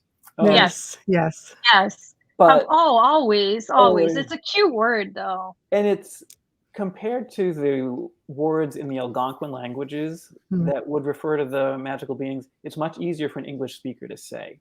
yes. So, like the words from the Algonquin languages, things like Makaya Wasug or Nama Wakaya Masug, like that's It's I'm easier to say horribly pukwudgie. mispronouncing it, but it's Yeah. difficult to say, right? Yes. Versus Pukwudgie. Oh, Yes. like if you speak English, it's an easier word to say. So I think that's one reason it's kind of caught on. And so Right. now you see you see accounts of Pukwudgies from various people, it's not just an indigenous thing. Like different people now will talk about encountering Pukwudgies and Hmm. things like that. And Yeah. it I mean, seems I like think there's stories of even missing persons when associated with pukwudgies and fairies and little people and things right, like that. right. And I think like I've read accounts of people having really bad situations with Pukwudgies. Like there's a place in southeastern Massachusetts called the Freetown State Forest. It's a big park, Mm, just woods, mm, very dense, lots of pine trees and things like that. And mm, supposedly Pukwudgies have been seen there. mm. And there's an author named Christopher Balzano. He used to live in Massachusetts, now he lives in Florida, and he writes paranormal books and ghost books and things like that. So he wrote a book called Dark Woods, which is just about stories from the Freetown State Forest, because there are Right. that many stories from this one little area. Wow. And he includes some Pukwudgie stories, and they're kind of similar, the ones he tells, in that people encounter Pukwudgie, like there's a woman walking in the woods with her dog, like on a Saturday morning, and walking through the woods, and then the dog stops up short and the woman stops up short because sitting on a tree stump is this like small gray hairy humanoid with like a Mm, long snout, and I don't, wow. maybe it has orange eyes or something like that. So it's kind of like sitting there, Right. and so the woman and the dog are like, woo, like this is Mm. not what we expected to see here. No. Not Yeah. at all. And so they get out of there as fast as they can. But then the woman, who I think her name was Joan, like Joan then will see the Pukwudgie outside of her house. Like she lives on the border of the forest. Oh, And followed. so it follows her home. Mm. And she'll see it at night and things like that. And so she sees this Pukwudgie until she moves. Like she finally moves out of the area, and that's when it ends. And a similar story, like a man sees a Pukwudgie in the woods, Mhm. and again it's seen outside his house. Like he goes out one night to get in his car, he turns on the headlights, and there standing in the driveway is the Pukwudgie he had seen a few days So earlier in the woods, just in his why do you driveway. think? And Yeah, he's like, why do you? whoa. And again, it continues until he moves. And that's kind of a recurring theme from Yeah. some stories from this era. Like you Mhm. encounter something, it keeps going until you leave the area. Yeah, so I Wow. Right. don't know, like why. Why they would follow and just keep showing up, but there's no contact made or Right. And there's a cliff in the Freetown State Forest called the mm, Sonnet Ledge, which is a big cliff that overlooks a pond. And there are a lot of legends about it, about like mm. ghosts and things like that. But people say that Pukwudgies will push people off that cliff. Wow. And Wow. my husband and I went to go see it during the day, right? Right. And Everything's I love safer how during you the day. preface that Yeah. during the day. Remember, the woman walked her dog in the forest during this the is day. true. This is true. Right. And we were walking through the Freetown State Forest, and it was creepy. Like Yeah. we parked in the parking lot. There weren't a lot of cars there. A lot of the trees were dead. I think there'd been like an infestation of pine borer Mm. beetles or something. So all these dead pine trees. We're like, ooh. And in the distance, we can hear gunfire because there's like a shooting Oh. range nearby. Oh, Also, wow. Right. so it just sets like an uneasy tone, right? Yeah. Like I hear gunfire. There are all these dead trees. Like what is going to happen in these woods? And so Mm. we go to find the Sonnet Ledge. We're walking. It's early March, and so the trees don't have leaves yet. And they're blowing in the wind, and they're squeaking, like as the branches like. I'm like, ooh, like this is not like a fun experience. And we don't see anybody for like at least a half hour, 45 minutes, Right. until we encounter a group of teenagers who are all like high out of their minds. Wow. Which also is not like relaxing when you're in the middle of the woods and you encounter a bunch of Oh no! Imagine Yeah. their experience. No. Imagine their Wow. experience. I bet they saw everything that day. They probably saw the pukwudgies, right? Yes. And Wow. Wow. so finally we see the Assonet Ledge, and we're like, okay, we've had this creepy walk through the woods. We've had the unsettling encounter with like drugged up teenagers. We go to the Assonet Ledge and we climb up to the top, and then we see like there's a school group having a picnic with their teacher, and people are laughing and having fun, and like all the spooky vibes just dissipate. But Right. if Right. we had been alone, or again, if like it were at night, like Yeah. it Who would be a knows? very I guess different it's just, experience. yeah, what makes them choose you kind of thing, because Yeah, it just seems like, I mean, they obviously are very well hidden for the most part, because it's like not everybody's seeing them, or at least they're not reporting it.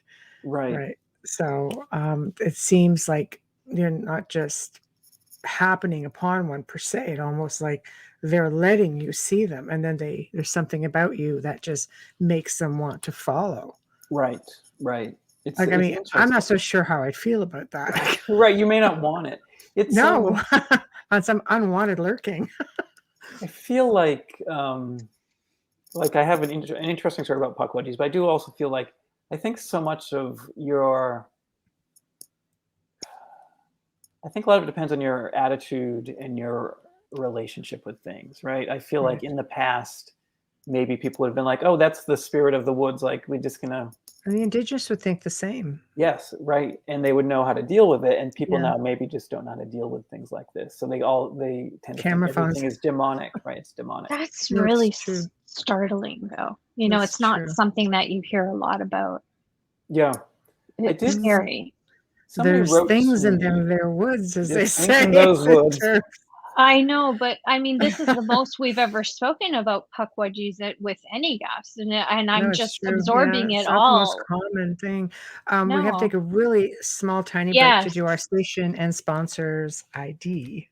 absolutely. You are listening to The Outer Realm with Michelle DeRoche and myself, Amelia Pisano. Tonight's special guest is Peter Muise, and we are talking all about New England folklore, legends, Found it out. traditions, and witches, and more. We are hearing live from the beautiful city of New Orleans on 105.3 FM radio, and we are streaming all over UFO, paranormal, international, public radio, you name it, we've got it. I'm not going through all 10. We're halfway through the show, so if you're listening now, it's because it's archived if you just came in. So anyways, tonight's sponsors, and from the very beginning, are the great people at Folgers Coffee, good to the last drop. Folgers, first thing in your cup. Folgers, we love you. You sponsor, and you are the reason why we are here every night, every week, Wednesday and Thursdays. Thank you from the beginning, and we hope to the very end. And also, we'd like to make mention, as I'm losing earbuds, and I'm not going to go there, I would like to make mention, of course, our incredible intro and outro is from the amazing Dr. Snick, the sonic surgeon, Justin Snicker. He is on Amazon and Bandcamp. He is an award-winning composer. It's his voice you're hearing beginning and end. Please give him, look him up and listen to his music. You can purchase it there. Also, I just want to say thank you for being here tonight. I need wine. Frazzle. Yeah, because I lost my earbud and I'm You don't have getting to really tell us annoyed. what's in the cup.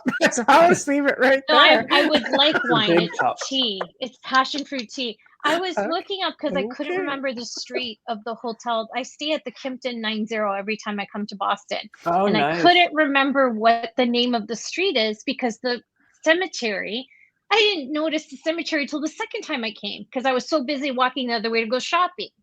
So Right near that's the granary Revere's- burying ground. Yes. Yes, Yeah. Paul Revere's grave, and Mother Goose is there, and Yeah. and a lot of people from. Yeah, it's a beautiful, but that was the busiest cemetery I have ever seen. When were you busiest. here? What The season? that time, always May, June when Okay. when we come. Yeah. Yeah, it's really busy in the summer. So many Oh, it tourists. was Like 4th of July, crazy. crazy. No, we don't Spectacular. come like 4th of July because it costs too much money to stay there. Just say that's a nice hotel. But yeah, I love that center right there. Like it just though all those hotels on that strip are all haunted.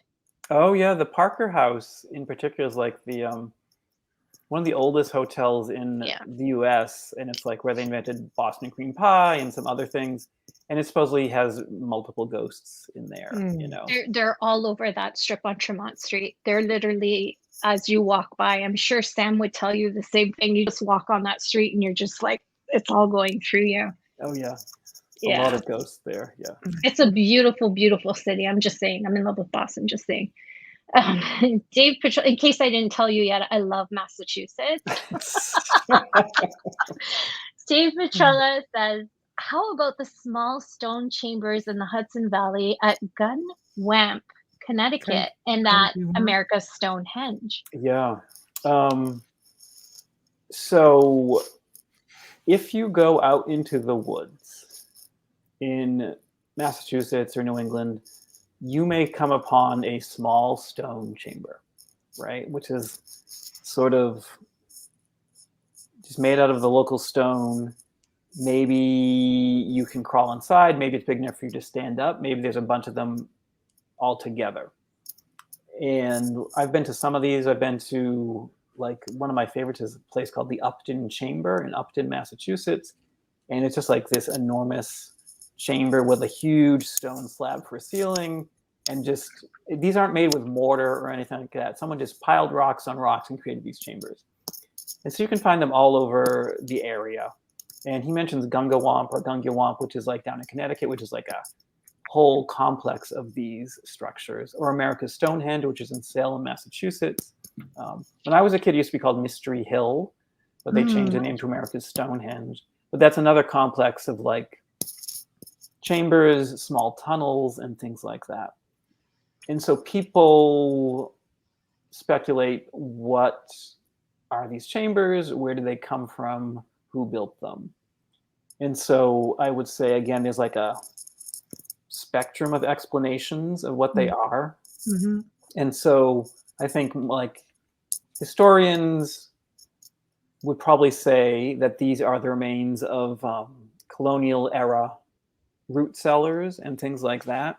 Mhm. And this whole area used to be just farms, farmland and things like that.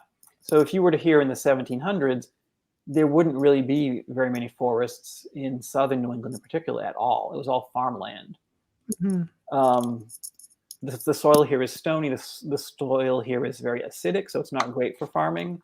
So Mhm. as the colonists kind of moved west into places like upstate New York, Ohio, the farmers from this area moved out. And particularly once trains came in, like, you didn't need to farm so much in Massachusetts because food could be brought in. And so the farms became overgrown and became woods. And if you go in the woods, you'll just find stone walls, cellar holes, things like that here, because they were all farm areas now that's been overgrown. Mhm. So historians will say like these stone chambers are just like root cellars that people built, and now all the wooden structures are gone. Of course, yeah. The houses are gone, the barns are gone, but now we just have these kind of root cellars. That's what the rational kind of Archaeologists say, yeah. archaeologists say. Other people have other explanations. Right. So some people say they were made by Native Americans, like an earlier Native American group. Mhm. Some people would say they were built by various visiting European groups, maybe who came here before the British, right? Like it was the Mhm. Irish, or I've heard it was the Portuguese, or it was the Vikings, Templars, the the Templars, Vikings. right? Yes, yes. Somebody built Yes. them. There was some, yeah. And so often people can find alignments, astrological alignments, with the openings of these facing different stars or different equinoxes or things Oh, like that. that's interesting. So I don't know. Right. Those are the explanations that people give, I think. Right. Because, of course, the Hudson Valley itself has a lot of, folklore and big for UFO sightings and the big for, Bigfoot. And I've had so many so much information come my way through the years about the Hudson Valley. It's just been sort of like, really? A lot of lot of blood there too. Yeah, well, war, right? Yeah, Right. for trade. Yeah, no. But there we go. Now, Wes has a comment. Oh, Wes. Okay, thank you. So I just saw how long that was. So when you Not go, enough wine. no, I don't have wine. Again, Passion fruit tea. I I'd know. be under the table if I had I wine. know. So when you go exploring for these different entities, do you open up your mind or ground yourself so you can give yourself a better chance of encountering them? That's a good Like a question. meditation to clear your mind. Yeah. Yes, Tamara, you can have mine.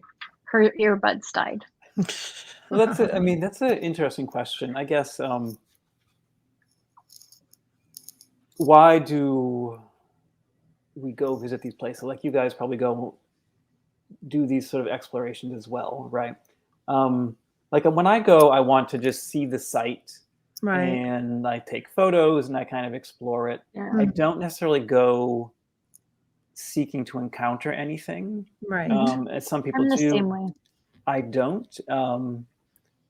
I will say the one time, there maybe been a couple times, but one time we went to a place called the Ramtail Mill Complex, which is down in Foster, Rhode Island, which is kind of the woodsy part of Rhode wow. Island west of Providence. Yes. Yeah. And it's a mill complex that was built in like the late 1700s and was kind of abandoned in the early 1800s, supposedly because the manager of the mill killed himself and his ghost haunts the mill, right? So it was this thriving little mill complex by a river, and like every morning, the manager, this guy named Peleg Walker, would ring the bell to summon people to work from the village. And so at a certain point, he argues with the owner of the mill. And why he argued is not quite clear. Some people say it's because he was in love with the mill owner's daughter and wanted to marry her.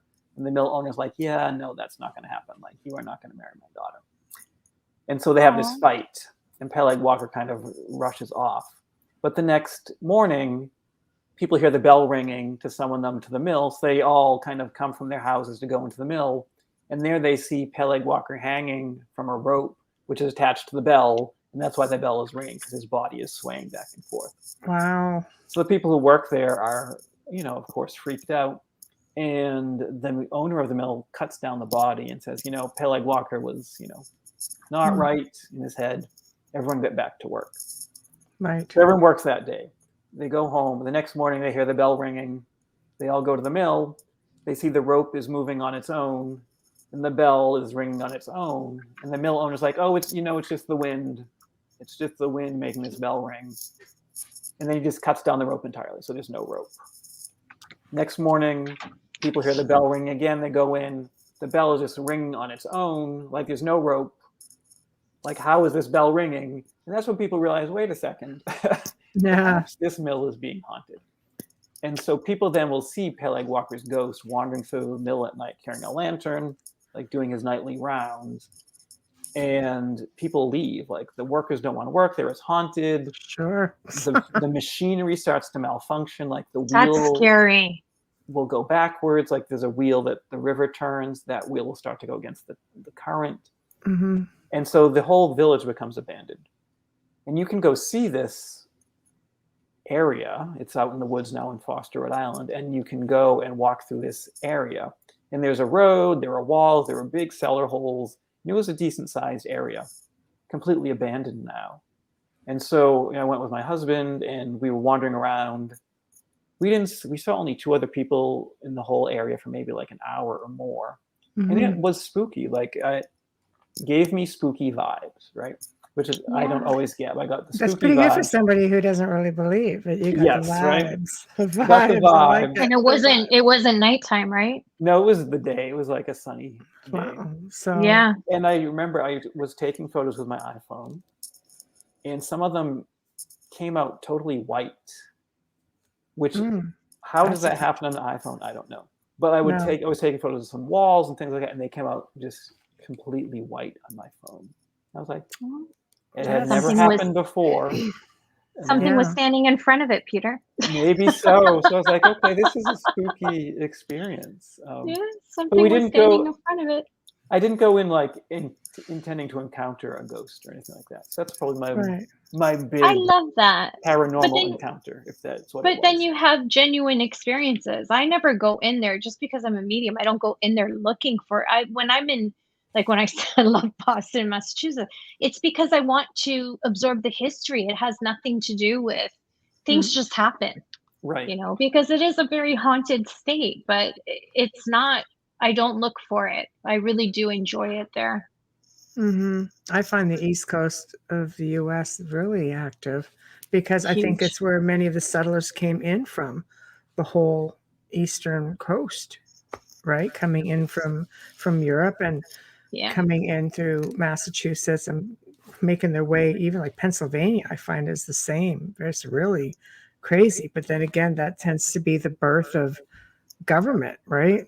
Right. And So just older, like for the mm, US, like these are the older yeah, parts of the yeah, country. And yeah.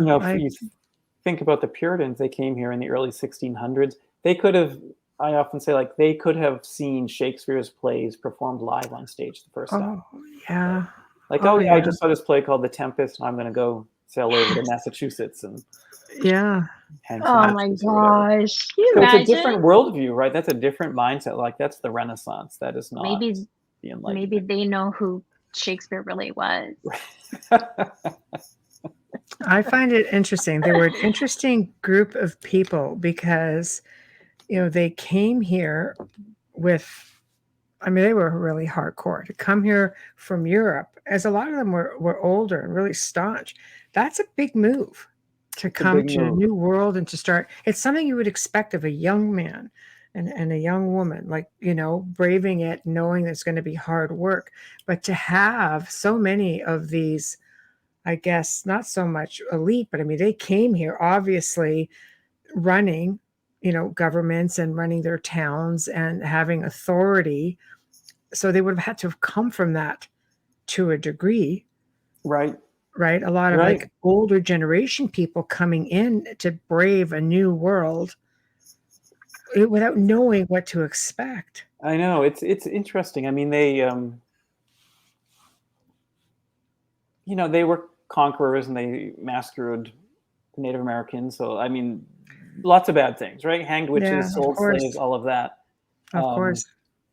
but it's interesting. Like, they came and they founded Harvard College, and they had built a printing press, and they Yeah. were interested in literacy. And Mm, although I think their attitude towards women was terrible compared to where we are at now, I think they right. were also more liberal than some other people at the time.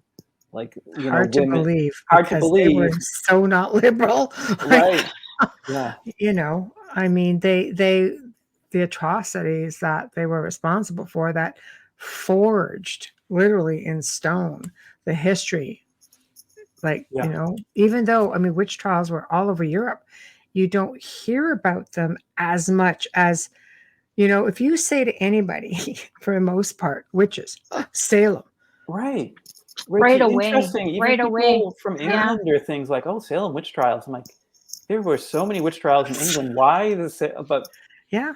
I think it's also television with Salem too, because whenever anything paranormal show or anything is done in the US, Hmm. it always references Salem. So with television nowadays, it's a big deal. Hmm.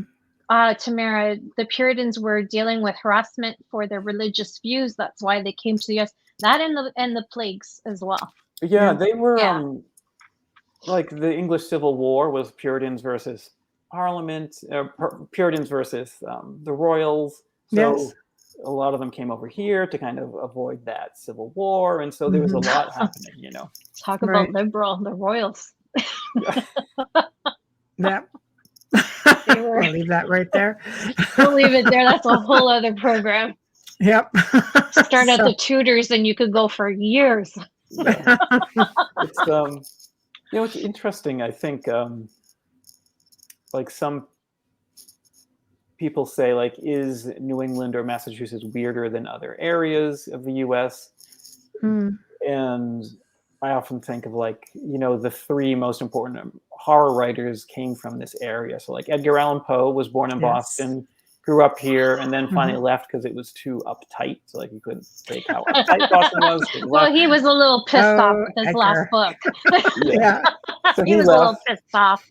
Mhm. So you have him. Then you have H.P. Lovecraft, who grew up in Rhode Island, right? And he's a weird and kind of problematic person, I think, as a Mhm. person, right? He was a racist, but Mhm. Yeah. influential as a horror writer. So Right. he's from Rhode Island. And then Stephen King grew up in Maine In and still Maine. lives in Maine. Right. And so, like, Yes. this really small part of the country, but how come it generated these three, Horror. right, Oh, super influential horror writers? Like, these are the Yes. most influential horror Of all writers. Like, how did things. that happen? Yeah, I mean, they could have been writing about anything, Right. but So, they end up being very influential in horror right. So, is it something about this area that the history, the experiences. experiences, Yeah, the landscape, I don't know, something they're like, oh, I don't know. might. Massachusetts is magical. Hmm. I just find the eastern coast. Spent a little bit of time in Connecticut, and I'm just like, Connecticut's yeah, beautiful. it is beautiful and it is active, and there's a lot of interesting things in Connecticut, but that's another show. Um, so Witches and Warlocks is the newest book. Yes. Where do you go from here? What are you going to tackle next? I mean, tell us, rhyme off all your books, and if Sure. this is the time of the show where you can just Best, like, I have a blog. I've been blogging for 13 years. That's a long time to write a blog. I put up on our group page. Yep. So Yeah. New England Folklore is the name of the blog, newenglandfolklore.blogspot.com. So Yeah, that's, if it's people on want our to page. reach me or read my stuff, you can find a lot of it there. Yeah. My first book was Legends and Lore of the North Shore. So it's legends and lore from the North Shore of Massachusetts. That was 2014, I think that was. Mm. And then my current book, Witches and Warlocks of Massachusetts. Wait, hold it up. See if I can get rid of There that it is. Yeah, sign. love There it is. the Witches and cover. Warlocks of Massachusetts. That would be a good one. Everybody will be able Just to. came out September 1st. So you can get that pretty much. Congratulations. Thank you. Yeah, It it's was a lot of fun fantastic. to write. So those are my two books, and I've written things that have appeared in other places, including a book called Magical Folk, Mhm. British and Irish Fairies, and Very interesting. various different people contributed to that one. I contributed a chapter on New England fairy folklore for that one. So Oh, very nice. puppetries and other things for that. Right. Congratulations. Fantastic. Yeah. So those are Right. some things I've written. No. So what do you do next? Like, what are you going to tackle next for your research out there? I'm thinking monsters, maybe. Like I've done witches. Maybe I'll do monsters. Monsters. Just there's a lot of monster stories out there. So everything from, big hairy humanoids, whether you call them wild men, you call them Sasquatch, you call them Bigfoot. So Right. those So sorts of crypto, stories. almost cryptozoology sort of. Yeah, Tamara's, yes, mermaids, monsters, Peter. mermaid stories. They have Yes. mermaid stories in Massachusetts. Mermaids. You Mermaids, tackle that book. I definitely would love to have you come demons, back. and of course, Yeah. demon stories, all that sort of stuff. UFO encounters, and just random, like, I don't know what this is, monsters. Like, oh, someone sees a humanoid with a lizard head in the woods, or those random Oh, sorts of yeah. You don't things. even know how to categorize that one. Right, like miscellaneous, right? Yeah, it's a miscellaneous monster. We don't really know what it is. So, but those are the best ones because then the people get to say, you know what, I saw something like that, or they come Right. up with their own interpretation, which is really awesome. Goatman, yes, he actually spoke about Goatman. Yeah, Goatmen, yeah, goatmen. Yeah, that's when Oh Wes said yeah, no kidding. he's never going to The kidding joke about comment. it Yes, that's again. right. Yeah. Okay, I never know exactly when somebody's chiming in. Hard to keep up. So, well, you know what? I think you live in a great place to be able to come up with that, because I know our East Coast is just teeming with stuff, and people just hop right over, down to Maine, Massachusetts, and from like Nova Scotia, New Brunswick, up that whole area, and there's a lot of similar folklore. There is, and it's just like I have living here, I have like almost 400 years of folklore and legends to draw on, which is great. Yeah. You know, so I can look at, you know, Governor John Winthrop's diary, or I can look at something that was just posted on the Bigfoot Research Organization last week or something. And how do those things compare and contrast, and how are they similar? How are they different? So, but I like how you can trace some of that, you know, like your witch research, witches, warlocks, how you can actually trace some of that to England. right. You know, you find the source for it, which sometimes you just don't. Sometimes you're just something there. It's like, it's just a story, you know, but you're dealing with these people, and it's like they have a full history over there of doing exactly the same thing there that they did in Massachusetts and Salem. Right. It's always fun to find out like the oldest account or the first story about something. Or like, where did the witch beliefs come from? Oh, they came from England. You know? Yes. Oh yeah, it's just like old habits die hard, I suppose. The mindset is just sometimes so strong that you can't scrub it. It just becomes like the fiber, you know. Okay, here's a comment for you. Yeah, Wes, very interesting man. Peter, look forward to reading one of your books. Thank you, Wes. Excellent. Thank you, Wes. Okay, so we've got your blog, and we is there anything else, like how else can people reach out to you as we come to the end of the show? I think if you go to my blog, you can, my email address is on there. So, okay. Oh, great. And sometimes it takes me time to respond, but I will respond to your email in time. Okay. And people can follow you, I know, on Instagram. On Facebook and Facebook too. Yeah, Facebook is probably, blog and Facebook are probably the best, I think. Perfect. Well, thank you for coming on. It was a lot of fun, wealth of information. I love hearing the stories, and I look forward to hearing and seeing more from you. Great. And I hope we can do this again. Yeah, this was a lot of fun. Thank you for having me. Thank you for all of so much information. It was so much fun. It does. Oh, I want to buy your book now. Please there do. We go. The warlocks. I actually have Amazon waiting. I just want you at a bonfire. Is that okay? Would your husband be okay with that? I just want to steal you for a few hours. As long as it's not too spooky, right? Nothing too spooky. Yeah. No. I just want to hear. I want to listen to you. I could listen to you for hours and hours. You're so amazing. Thank you. Oh, thank you. Very kind. Thank you. Here we go. Here's one. Thank you. Oh, Liz. Yes. Oh, great. From Scotland. Wow. Thank you for tuning in. It's late for you, Liz. Tuning in, Liz. Yes. Wow. That's so kind of you. Why are you awake? I know. It's like 4 a.m. over there right now. Time for breakfast. It's time for You're breakfast. Champion, Liz. Thank you. Wow. Yeah. Fantastic. Well, Peter, thank you very much. And I will be in touch, and we will send you a link to the archives. Great. Thank you so much. This was great. Thank you. All right. Good night now. Good night. Good night. Okay, so we have come to the end of another amazing segment already, the first segment of 2022, and we have delivered just as promised, and honestly, it's going to be a really amazing year, I promise, because here we are with Peter Muise, which was just fascinating, and who knew? I mean, there's so much more to Massachusetts than the trials.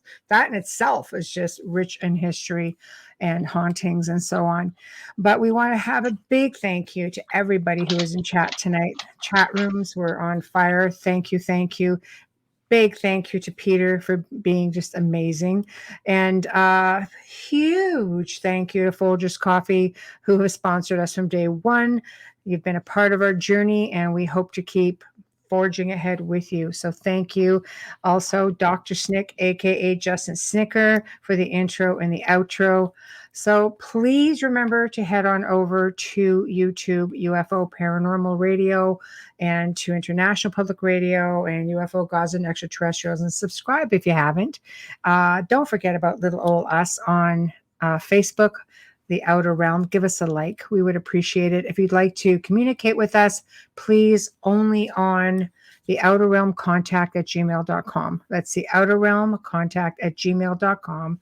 And that's if you want to be on the show, if you want to have someone on the show, certain topic.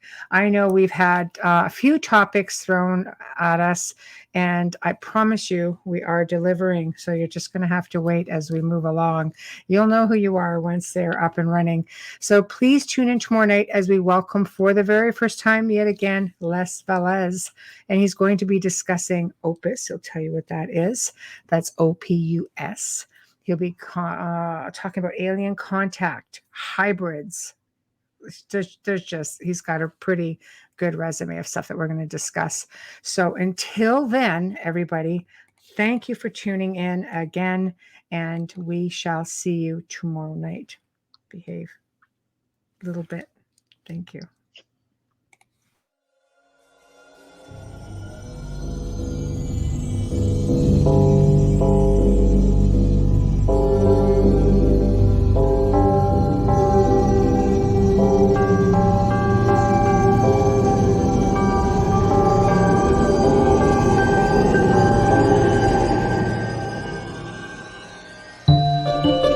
You have been listening to The Outer Realm with Michelle DeRoche and Amelia Pisano, airing live every Wednesday and Thursday evening, 9 to 11 p.m. Eastern, 8 to 10 p.m. Central, on the United Public Radio Network, 105.3 FM in New Orleans.